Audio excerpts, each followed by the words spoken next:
Pigweed here. Today we review a pale ale and discuss the most fortunate generation.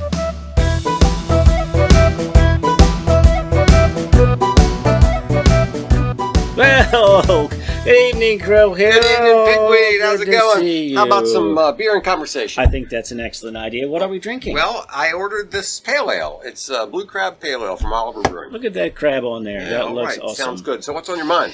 Well, I sent you a little something today that I wanted to clarify. Okay. It says, this is the most boomer opinion that I have. Okay.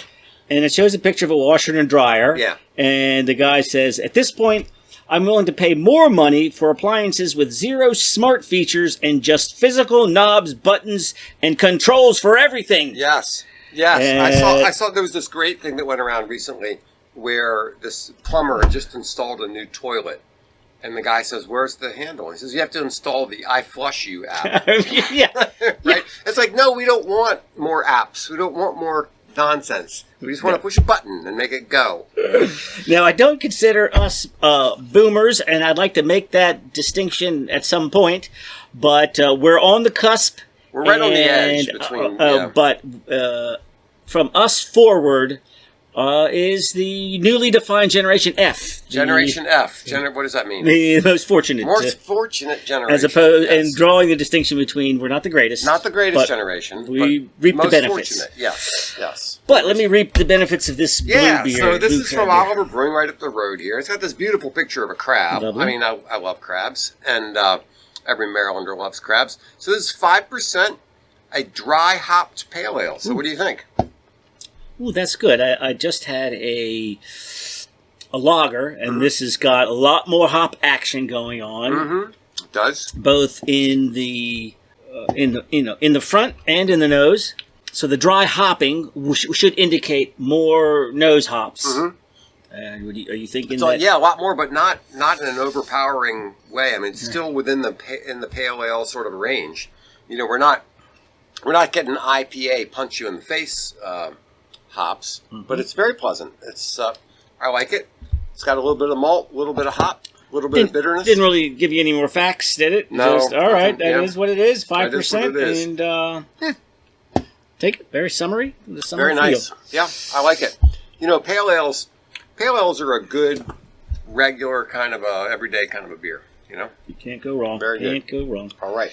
So, most fortunate generation. So I saw a definition of Gen X as 1965 to 1980, Okay, implying that boomers are boomers up. Yeah. run up through 65. Yeah. And the way I see it, if you were not sort of consciously aware of the RFK assassination, Yeah, the MLK. MLK, Woodstock, Right. in Vietnam, JFK, right? Yeah. if that was not like That part, was not part of your mindset. if you were too much of a kid Yeah. running around, then I would. That's why I would not. I would kind of put you in my Generation F, Yeah. which is 60 to 80. That's the end. Yeah, that's fair. I mean, the people who were just before us were different in many respects because they worried about the draft. We didn't worry about the draft. You know? They're conscious of Vietnam. And they were all upset that they didn't civil go to rights Woodstock. stuff. Right? Yeah. Yeah. Right. My brother was like, I didn't even know what was happening. He was probably 18 at the time, but it wasn't like a big deal until it was over. So, yeah, And he was mad about it. So there was. There's So that's why he's boomer. And I'm they not. all felt bad about not going to Woodstock. They all felt bad about not being involved as well as they should have been in the Civil Rights Act. Yeah. You know, so there's a certain mindset that you associate with boomers that really doesn't define us. We were just a little bit past that. So I don't think, no matter where they draw the lines, I don't think we're quite boomers. No. Yeah. And so lumping us on this fortunate end of it Yeah. means that we hit a certain sweet spot. Yes. Why kids growing up born after 1980 missed out. Yeah. And before that, like you said, boomers with some different anxieties and Yes. things That we didn't that have. we didn't have. There was a there was like this triumvirate of peace, prosperity, and technology. Yes. That existed for this fortunate generation. That's right. And I think there's a whole lot of things that distinguish that group, that era, right, that are just fantastic. Yeah. So let's go. Let's go with the peace first. Okay. Let's lump these together. Right. So yes. So like I said, you weren't thinking about Vietnam. You weren't worried about drafting. I wasn't worried about getting drafted. My older brother was old enough. It was at the very end. Yeah. And his number was so high that, they were drafting very few people in his senior year. Yeah. But, your friends, their brothers, right. people, that is happening. We didn't get that, and then for the rest of our lives, the draft was essentially over. You had to register for it, but we're never going to get drafted. No, so, and then, you're right, but the next real thing came along was Gulf War, and by then, they weren't drafting anybody, and I was probably out of the draft range. Right. Yeah, they don't want us. Anyway, well, you don't want me. Right, so peace-wise... Peace was good. I mean, there were little scuffles here and there, but there was no major war. This was the Cold War. Yeah. We weren't in any hot wars at the time. And prosperity. This is a time of middle-class prosperity where a family could live on one income and people could have a house and a car, live a decent life, live in a decent place. And my dad was a blue collar, tradesman, right? A skilled worker, and with that kind of money, you could have a house and you could have a family and then you could have a wife, right? And then up through now there was some inflation issues during Carter but as opposed to young people now, houses look so out of range. Yeah. And part of the problem is that we build these huge houses. The houses that you and I grew up in were relatively small houses. And the houses they build now are just enormous. Well, yeah, but on the other hand, but this doesn't mean that there's no places to live except for enormous houses. Right. But now it has to be a townhouse. Yeah. So you cannot get a small single-family home with a little yard. With a little yard in the neighborhood with a swimming pool. I mean, I was just running up and down 301 the other day. These were gigantic homes that were all townhouses. They were, 4-story. They're twice the size, twice the square footage of this, and you still can't get a yard. And sometimes people, that's what they want. They don't want to have to mow the lawn. They don't want to have a yard. There's a different attitude because a lot of families nowadays, couples, they don't want to have kids. They just want, they want to get married, they want to have a house, and they don't want any kids, they don't want a yard, they don't want the place for the kids to go run out and play. So it's a different... Well, and the education. Education was affordable. Yeah, you could go to college. You could work the summer. You could work a summer job and save up enough money to pay for a college tuition. Now, I was very fortunate my parents paid my college tuition, but if you needed to work the summer to pay your tuition, you could do it. And, now you can't even get close. You can go to community college, but you can't work a summer job, and there's no way in the world you can work a summer job and pay tuition at a regular university. Yeah, and get buy a cool car. Right. I mean, my brother had do you remember the Maverick Grabber? You remember the Maverick? No, I remember the Maverick. But no, so the Grabber was just everything jacked up. Okay. It was just it looked cooler. Had a bigger engine. Of course, no air conditioning. No power steering. Nothing like that. But and you had guys with cool cars that they paid for while in high school. Right. They'd had a paper route and saved up enough money and bought a cool car. Yeah. I remember I worked. My first job was when I was 14. I went around collecting people's leftover newspapers and taking them to the recycling place to get money for the leftover. That was how I got enough change to pay for whatever little thing I wanted to pay for. Yeah, and now I was thinking, I was just talking to my sister, like, let's just say you wanted to take a gal to McDonald's in the movies. Right. You're in for $50, right? Yeah. That's crazy. Yeah, I remember after I never remember having any money, and I never remember being so broke that I couldn't do stuff. Right. You had enough.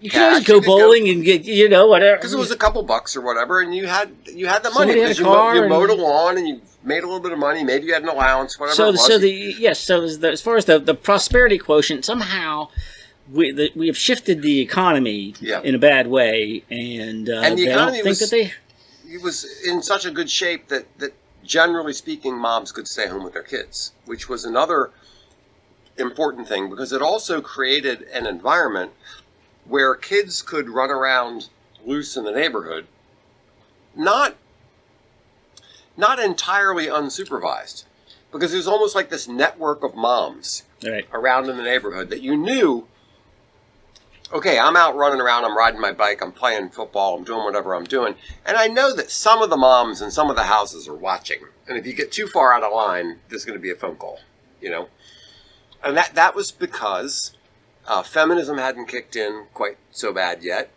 and the economy was such that the single breadwinner could be working, and the mom could stay at home with the kids. Right, and now he's got to make big money. Right.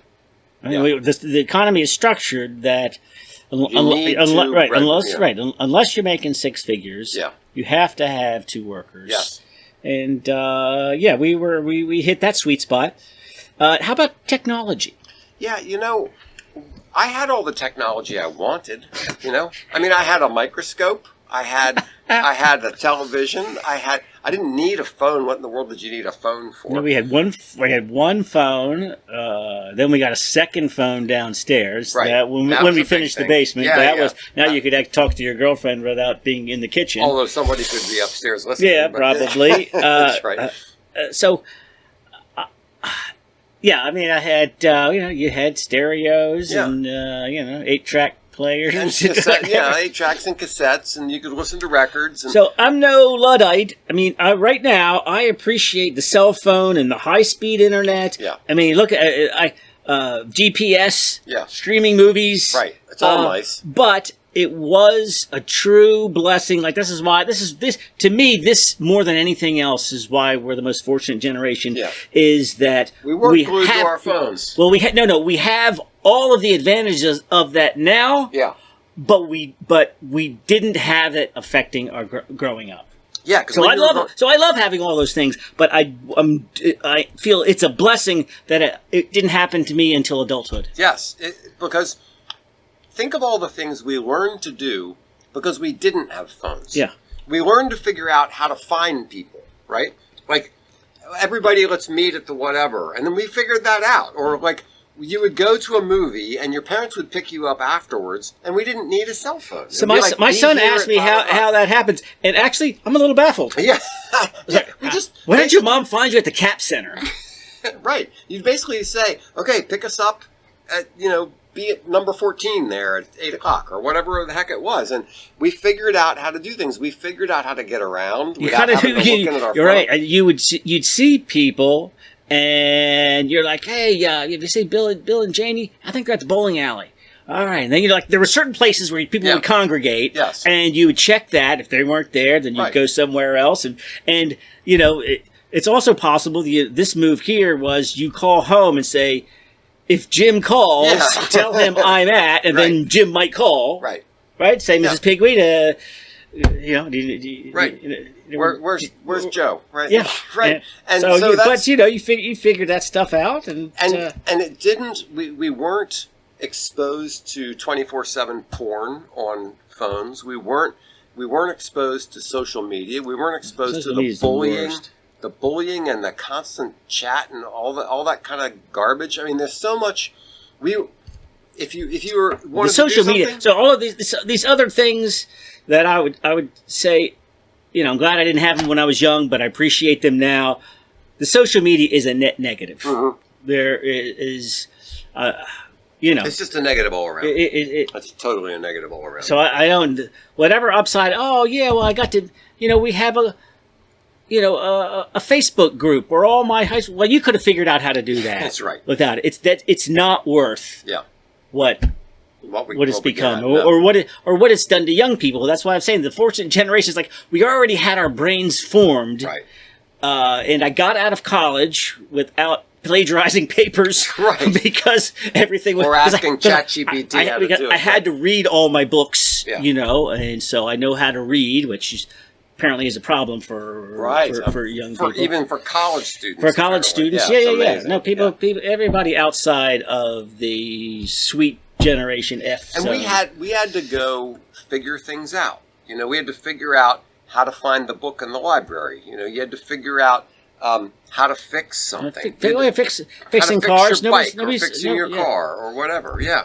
So we were a little bit handy because we had to be, because things were more mechanical and they were more physical, and you had to fix things. And you don't have helicopter parents because you're out there. You're out there figuring out stuff on your own. Right. Yeah.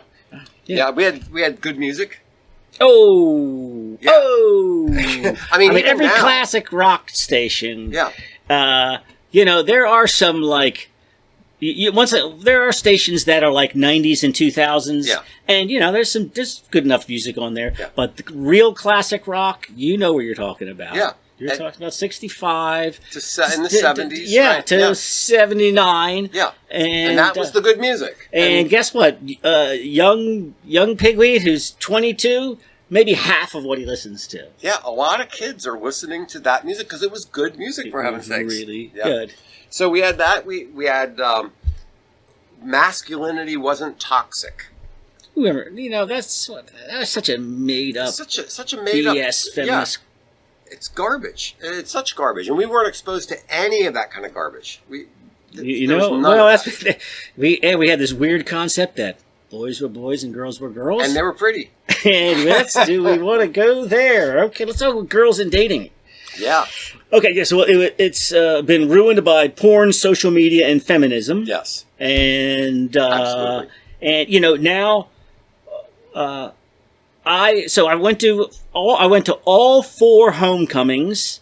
Twice I had a girlfriend. Yeah. And twice I did not, but there were other girls sort of in my circle of friends who also did not. Yeah. And that was my date for the night. Right. And that was it. And that was the extent of the thing. Nobody thought about... My son went to 4 stag homecomings. Yeah. I don't understand. Like...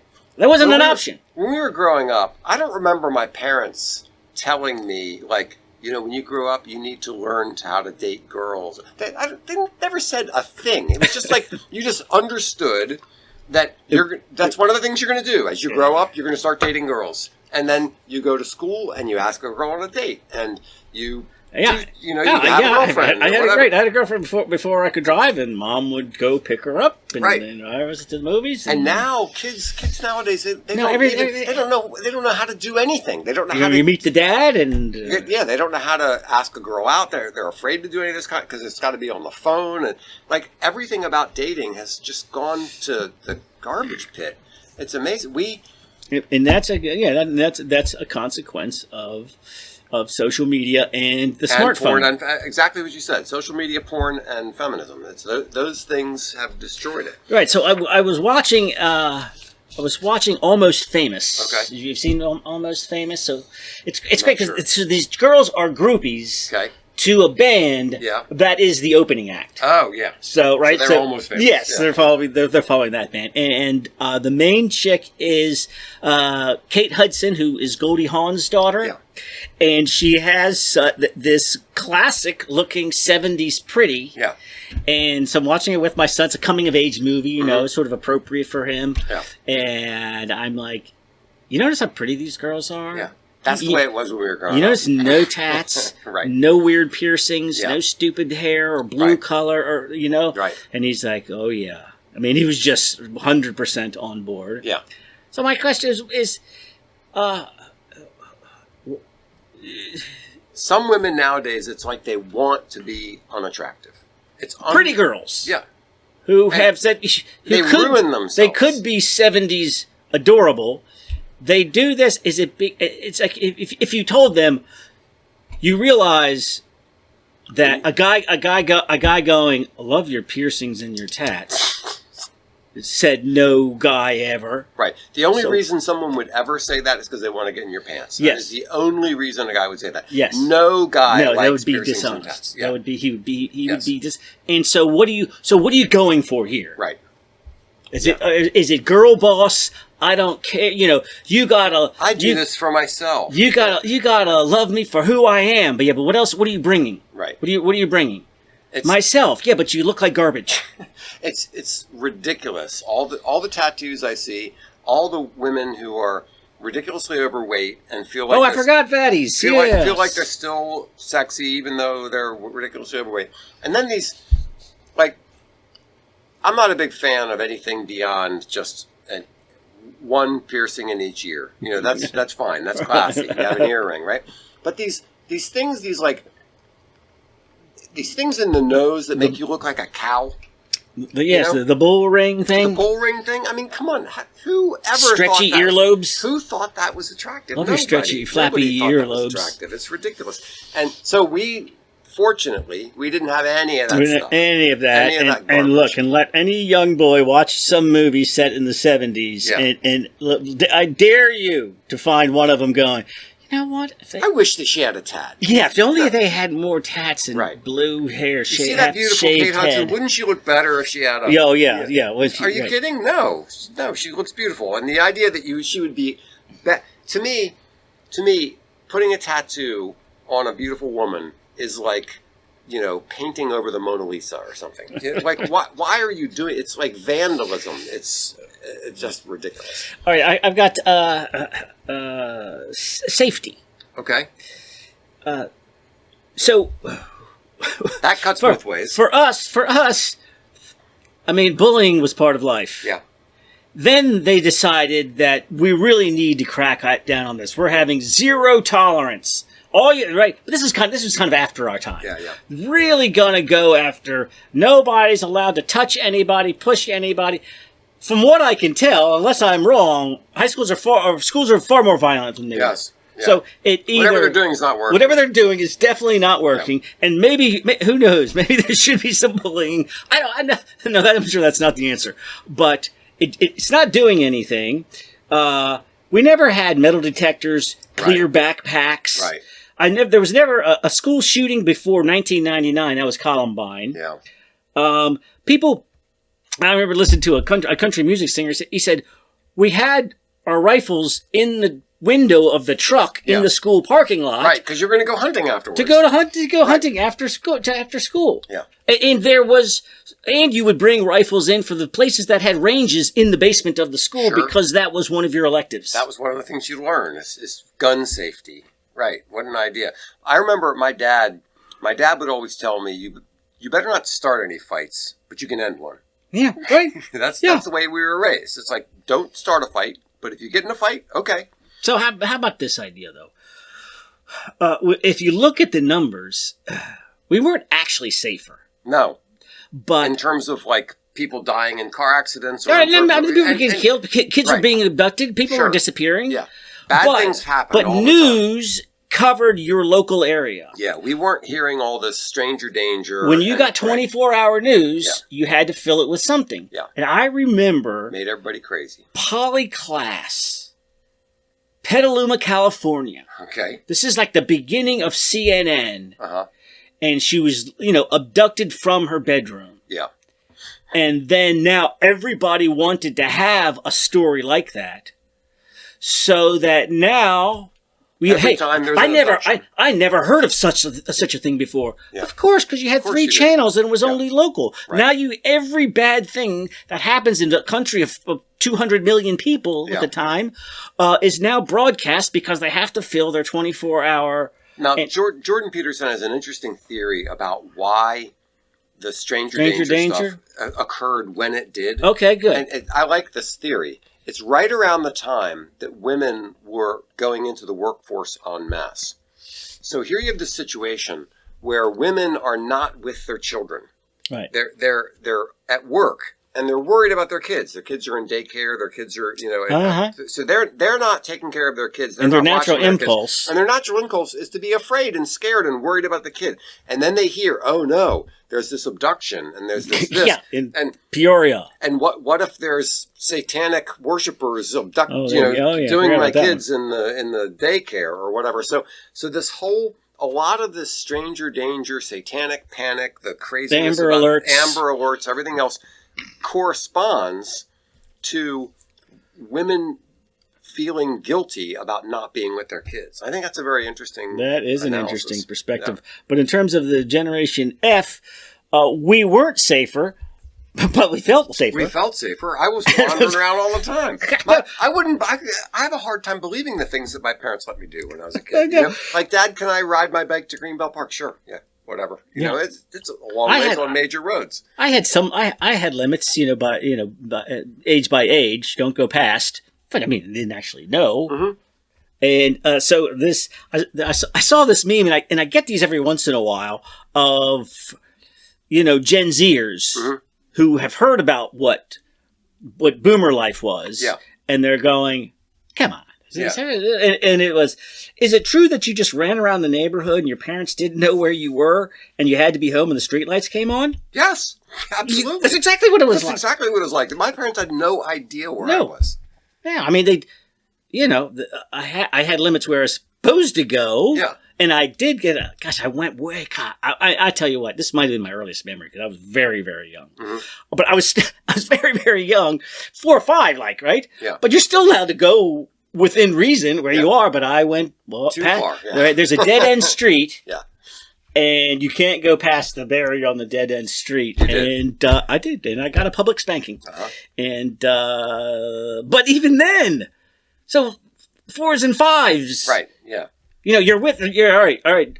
Jimmy, who's 7, keep an eye on pigweed. Exactly, and that's the way it was. And that's about it. Yeah, it was much freer. I remember Mom was relaxed. Riding everywhere around on my bike. I remember going to the pool, going to the park, going wherever the heck I wanted to go, and nobody was asking me where I was. No, and nobody was putting hand sanitizer on me, lathering me up with suntan lotion. Right. You just no shirt, no shoes, and creating your own fun. Why? Yeah. Because there's no screen time. Yes. There's being in the house. Yeah. Was kind of boring. You had 3 channels, and they weren't very good. And I remember when Atari came out, and the nerds around the corner would just sit there playing on their Atari. And okay, it was fun, but I would really rather be outside. Yeah, I saw this. The video is the parents inside, and the kid with his face smashed to the door. Yeah. His punishment was that he had to go outside. There's nothing to do out here. Figure it out. Right? Yeah, I mean, what was your punishment? You have to stay inside. You can't play with your friends. That's right. You've been bad. Yeah. No. This kid now the punishment is you have to go out. You have to go outside. It's like what you do to a dog. Another thing that we had was the food was less processed. Right. We had more healthy food growing up. You didn't even know it. I know. We didn't know that was such a big benefit, but it really was. Yeah, we just know, and nobody was a bunch of fatties. Now, one thing, when I still, when I hook up the sprinkler or whatever, the smell of water coming out of a hose reminds me of my childhood. Exactly. Yeah. I remember doing that all the time. It was the summertime and you were hot. Nobody went inside. I didn't have air conditioning because you have a water battle. You run through the sprinkler. But when you're thirsty now the kids are. I have bottled water in the house for my grandkids. I'm like, I didn't even drink tap water. No. I drank tap water, but it tasted like a rubber hose. And we drank out of the hose all the time. Now I understand that the hose is not food safe. It'd be better not to do that. I get it, but we drank out of the hose. It wasn't a great big deal. We had more of a shared pop culture. Like you'd be in school. And everybody had watched Happy Days the night before? Yes. It was on Thursday nights, on Friday, right? We all had watched collectively as a country, had watched the same show, or Carol Burnett show, or whatever. Right. And so, yes, you shared the same thing. You had to, you learned the patience of waiting for the Charlie Brown Christmas special. Sure, yeah. And you learned the TV guide, and you knew that, Friday night, 7:30, you get the popcorn ready and the sodas and everything. Right. There's no commercial. The other night, streaming, the on-demand, the idea of on-demand. Like even when we had just regular cable, you still had to be there when the show came on. Right. Now, anything, anytime. It's just, I think it's psychologically not No, it's healthy. Not. It's not healthy. Speaking of popcorn, recently I've been cooking popcorn the old school way, just in a pan on the stove with some oil, and just popping it like that, and then putting a little butter, salt on it. That is just such an amazingly good snack. Just regular popcorn, no phony chemical garbage, just regular popcorn cooked in some oil with some butter and some salt. There you go. That's great. So politics wasn't as toxic, and it was not an obsession. Like we weren't even aware of politics a lot of times. There was very little talk about it. We didn't care. No, it wasn't. No. That was something adults cared about, and we had the liberty of just saying, that doesn't matter. That's not part of my life. Yeah, between stuff like that and the social media and actually, I had never heard of the term stress or anxiety or what are the other word self-esteem. Right. None of these things were part of a child's vocabulary. We didn't talk about that. Nobody talked now about. Now children are schooled in wallowing in introspective obsession with their own feelings. Yes. What was that show? that recent Pixar thing where each character represents a different feeling? Inside Out. Yeah. And I was watching it with my son and grandkids, and I was like, when I was a kid, we didn't have feelings. No. And my son was like, yeah, I can. Sounds about right. Well, we didn't obsess over those things. Everything wasn't about my psychological state. I know. Get over it. Yeah. It's very English and very German. It was like stiff upper lip, and we don't really care about your feelings, which I think was a very healthy thing. Yeah. So how about this? We didn't watch TV during dinner. You actually sat down to a dinner. Yeah. Here's another one that's a little later in our lives. Beer 18, liquor 21. I think that was better. I think it was better culturally. You let kids learn to drink beer. No, that's a good one. When they're 18. And this is a key one. During our lifetimes, when I was very young, there was a lot of racism in my neighborhood.